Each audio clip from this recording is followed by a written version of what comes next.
O que faz um homem se curvar, dia após dia, a um trabalho que o destrói? O que o faz trocar sua saúde, sua dignidade, sua própria vida, por um brilho incerto na lama?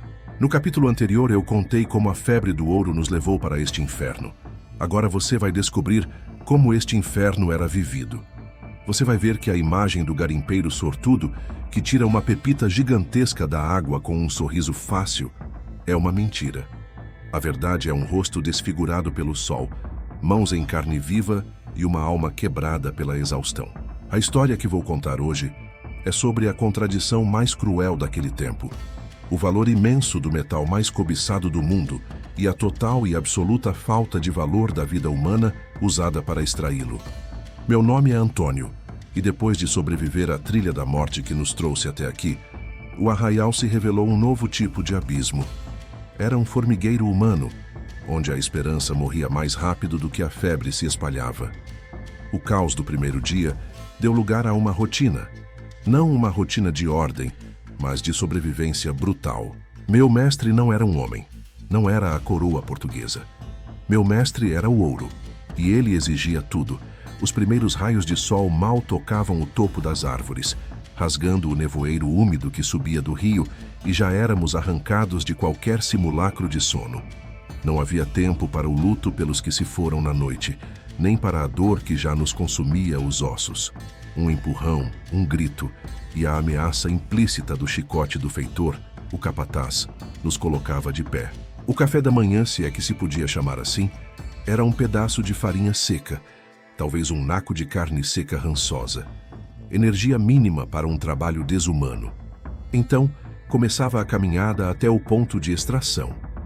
Às vezes, era um trecho de rio, onde a água barrenta corria entre pedras e juncos. Outras vezes era uma mina, uma boca escura cavada na encosta de uma serra, prometendo um soterramento a cada batida de picareta. Éramos como espectros, uma procissão silenciosa de homens curvados, arrastando ferramentas primitivas, bateias de madeira, pás de ferro grosseiro e picaretas pesadas. Cada passo era uma lembrança do fardo que carregávamos, não apenas nas mãos, mas na alma. Eu lembro daquele cheiro, o cheiro da lama molhada, do suor azedo de centenas de corpos, da fumaça das fogueiras e da presença constante da morte. O som ambiente era o arrastar das bateias no rio, o estalo das picaretas na rocha e os gritos roucos dos feitores, mais do que humanos, eram demônios encarregados de extrair não apenas o ouro, mas cada gota de vida de seus subordinados. No rio, o trabalho era um martírio constante. Passávamos horas, dias, semanas, com água até a cintura. A correnteza gélida nos roubava o calor do corpo, entorpecendo os músculos enquanto o sol inclemente da tarde queimava nossa pele até a carne viva. A pele, antes bronzeada, agora estava rachada, ferida por calos e infecções que nunca cicatrizavam. Com as mãos entorpecidas, cavávamos a areia e o cascalho do leito do rio. Enchíamos a bateia, aquela tigela de madeira, e começava a dança monótona e hipnotizante. Girávamos a bateia com movimentos circulares, usando a força da água para separar as partículas mais leves daquelas mais pesadas. O cascalho ia embora, a areia fina ia embora, e o que restava bem no fundo era a promessa. Aquela camada escura, o concentrado, onde esperávamos encontrar os brilhos, mas, na maioria das vezes, era apenas mais areia escura, sem um único sinal do metal. A cada esvaziada da bateia sem ouro, um pedaço da nossa esperança se esvaía junto com a lama. Mas o rio, por mais cruel que fosse, era o paraíso comparado às minas. Ali, no interior da terra, o perigo era um companheiro constante. Eram galerias escuras e úmidas, cavadas às pressas, sem qualquer estrutura decente. O ar era denso, pesado. A respiração se tornava um esforço. Trabalhávamos à luz fraca de tochas, que apenas realçavam as sombras dançantes e o terror silencioso nos olhos dos homens. O som das picaretas na rocha era constante, um eco cavernoso que parecia martelar dentro da nossa própria cabeça. Cada batida podia ser a última. O chão tremia, as paredes gemiam, e o risco de um soterramento era uma realidade diária. Eu vi homens serem esmagados, engolidos pela própria terra que esperavam roubar. Vi corpos serem puxados, deformados, enquanto os que sopraviam mal tinham tempo para um lamento antes de voltar ao trabalho.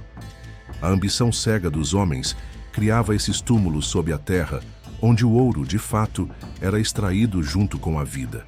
E então havia a doença. A malária com sua febre que nos fazia tremer de frio mesmo debaixo do sol escaldante, e que consumia a força do corpo até não restar nada. A disenteria, que nos esgotava até a última gota d'água. As feridas que viravam infecções pútridas na umidade e na sujeira. Não havia médico, não havia cura. Havia apenas o isolamento dos que estavam morrendo e a urgência de que os vivos continuassem produzindo. Eu vi mais homens morrerem de doenças do que de facadas ou soterramentos.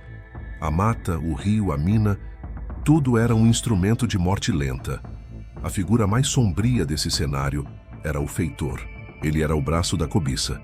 Seu trabalho era garantir que cada escravizado, cada homem livre e endividado, trabalhasse até o limite da exaustão. E a principal ferramenta para isso era o chicote.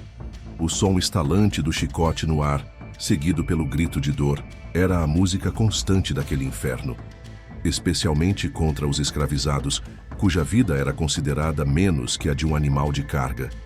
Eles não tinham escolha, não tinham promessa de um futuro melhor. Eram forçados a buscar a riqueza que jamais lhes pertenceria. A violência era a língua franca do ouro. Ao final do dia, voltávamos para os ranchos, mais cansados do que na noite anterior. As mãos em carne viva, as costas doendo, a alma esvaziada. Na hora da apurada, a contagem, a frustração era uma facada.